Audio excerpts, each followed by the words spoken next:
Have you ever bought a new pair of shoes, only to realize your pants don't quite match? So you buy a new outfit, then maybe a matching bag, and suddenly you're $300 deep, all because of one seemingly innocent purchase? Or perhaps it was a new coffee machine, sleek and modern, that suddenly made your old, chipped mugs look completely out of place. So you bought a whole new set, then a fancy counter organizer, maybe even a new toaster to complete the look. Before you knew it, your kitchen felt like a showroom, and your bank account felt significantly lighter. This isn't just bad luck. It's not a lack of willpower. This is a powerful, dangerous psychological trap, silently draining your bank account, known as the Diderot Effect. And it is much more powerful and far more common than you think. It's a subtle yet relentless force, pushing us into a never-ending cycle of consumption. Named after Denis Diderot, an 18th-century French philosopher, this effect describes a spiral of consumption where acquiring one new item creates an irresistible desire for other, often more expensive, items to match the initial acquisition. Diderot himself experienced this when he received a luxurious new scarlet dressing gown. Suddenly, his old study, his old furniture, his old books, all seemed shabby and unworthy of the magnificent new gown. He ended up replacing almost everything, falling into debt, lamenting how the tyranny of the dressing gown had taken over his life. Think about it in your own life. You finally decide to treat yourself to that beautiful, high-definition smart TV. It looks incredible on the wall. But then, your old sound system, which was perfectly fine before, suddenly sounds a bit flat, a bit dated. So, you upgrade to a sleek soundbar, maybe even some surround sound speakers. And with that stunning picture, your current sofa, a bit worn around the edges, just doesn't provide the optimal viewing experience anymore, does it? So you start browsing for a new couch. Perhaps a new rug to complete the aesthetic. What began as a single, exciting purchase has now snowballed into thousands of dollars in unforeseen expenses. And for what? To match the feeling of that new TV. This isn't limited to big-ticket items either. It permeates every corner of our lives. A new, stylish water bottle might make you feel like you need new, matching workout gear. A new set of art supplies can inspire you to buy a dedicated desk, better lighting, perhaps even a whole new room setup for your creative pursuits. This phenomenon is about coherence. Our brains crave consistency. When we introduce something new and shiny, something that raises the bar, it sets a new standard. Everything else that doesn't measure up suddenly feels wrong, out of place. And that feeling? That subtle dissonance? It's incredibly uncomfortable, creating a powerful urge to restore harmony by buying more. So, why are we so susceptible to this relentless pull? Why do we fall into this trap so easily, even when we know we should be saving, investing, and breaking free from the paycheck-to-paycheck cycle? Part of it is deeply rooted in our sense of identity. We want our possessions to reflect who we are, or more often, who we aspire to be. That new item isn't just an object, it's a symbol. It represents a better, more organized, more stylish, more successful version of ourselves. And when the rest of our world, our home, our wardrobe, our hobbies, doesn't align with that new self-image, our mind pushes us to fix it.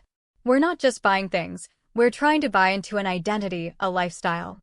Another powerful driver is social comparison. We live in a world of curated perfection. We see others with coordinated, aesthetically pleasing homes, meticulously organized workspaces, and perfectly matched outfits. Instagram, Pinterest, even just our friends' homes, they all create a baseline, an aspirational standard. The Diderot Effect makes us feel like we need to constantly upgrade to keep up, to belong, to project a certain image. It's a never-ending cycle where good enough quickly becomes not good enough. And marketers, of course, are masters at exploiting this. They don't just sell you a product, they sell you an entire lifestyle that often requires complementary purchases. But here's the powerful, empowering truth. Simply being aware of the Diderot Effect is the first, most crucial step to breaking free. Seriously. Once you understand this psychological game is being played, once you can name it, you can start to recognize it in real time. That sudden, urgent feeling of, I need this to match, or my old XYZ just looks terrible next to this new thing, it suddenly has a name. It's not an urgent need, it's the Diderot Effect whispering or often shouting in your ear. And once you recognize the whisper, you can choose not to listen. So, what exactly can you do, practically, starting today, to shield your budget and reclaim your financial power? First, implement a mandatory pause button. Before any significant purchase, or frankly, any purchase that feels like it could trigger a cascade, give yourself a cooling-off period. For smaller, everyday items, commit to waiting 24 hours. For bigger ticket items, impose a 30-day rule. Add it to your online cart, walk away from the store, and come back to it with fresh eyes.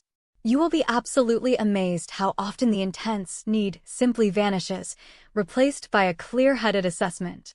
This pause gives your rational brain a crucial chance to catch up with your impulsive, dopamine-driven one. It breaks the immediate psychological link. Second, cultivate radical intentionality over impulse. Before buying anything new, ask yourself a critical question. Does this item truly serve a purpose I already have and integrate seamlessly into my existing life? Or is it trying to create a new purpose, a new standard, that will require me to buy other things to support it? Is it an upgrade within your existing framework, or is it trying to build a whole new, expensive framework around itself? This shift in perspective is incredibly powerful. Focus on what you already own and how you can maximize its value, rather than constantly seeking external validation through new acquisitions. Appreciate what you have. Third, try the one-in, one-out rule. Especially for categories notoriously prone to the Diderot effect, like clothes, kitchenware, electronics, or hobby gear. If you buy a new shirt, get rid of an old one. New coffee mug? Donate an old one. New gadget? Sell or give away an equivalent old one. This isn't about strict minimalism for its own sake. It's about forcing you to evaluate the true need for the new item and preventing unchecked accumulation. It makes you confront the actual utility and value, not just the fleeting desire for novelty. It also keeps your living space from becoming cluttered, which is a bonus for your mental clarity. Finally, and perhaps most profoundly, consciously design your own anti-Diderot life. Define your own sense of style, your own values, your own aesthetic, independent of what's new, what's trending, or what others are buying. What genuinely brings you joy, utility, and peace of mind. Not what some advertisement, social media algorithm, or influencer tells you should. When you buy something, make it a standalone decision based on its intrinsic value to you, based on your carefully considered needs, not as a piece of a larger, expensive puzzle you didn't even know you were assembling. This mental shift is incredibly liberating. It empowers you to make conscious, deliberate choices, rather than being dragged along by unconscious psychological urges and external pressures. Imagine the freedom that comes with this. Imagine your budget suddenly having breathing room. Imagine the stress of feeling like you constantly need to upgrade simply gone. It all starts with recognizing that single, seemingly innocent purchase and understanding the powerful psychological chain reaction it can set off. You are not powerless against this subtle financial drain. You have the tools now to spot it, to pause, and to choose a different path. A path where your money works for your goals, for your true values, not for an endless, often unsatisfying, cycle of upgrades. This simple awareness, this conscious pause, this fundamental shift in perspective, it's not just about saving a few $100s here and there. It's about reclaiming control over your financial life and, ultimately, over your peace of mind. You're closer to financial freedom than you think, and avoiding these subtle psychological traps is a monumental step. If you found this insight helpful and you're ready to take more conscious, deliberate control of your money, hit that subscribe button. We've got so many more practical strategies coming your way to help you build the financial life you truly want. Thank you for watching.